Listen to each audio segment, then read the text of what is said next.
Hey everyone, in today's video, I'm going to show you how to withdraw funds from eBay. First, let's go to the Payments tab into the Seller Hub if you are a seller and select the Payout settings. Now you can change the frequency of your payouts from daily to weekly, fortnightly, or monthly. And you can also change your payout schedule in the Payments eBay tab. All you need to do is to log in into your account.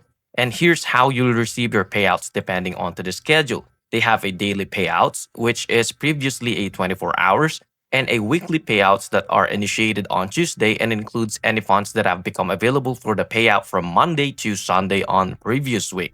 They also have a fortnightly, which payouts are initiated every second Tuesday and includes any funds that have become available payout on Monday from the last 2 weeks. And also the monthly payouts that are initiated from the first Tuesday of every month and include any funds that have become available for payout on Monday from the previous month. Now, you can also request your available funds to your linked bank accounts at any time into the Payments tab by selecting the Withdraw. And that's it. If you find this video helpful, please like and subscribe, and I'll see you into the next one. Thank you for watching.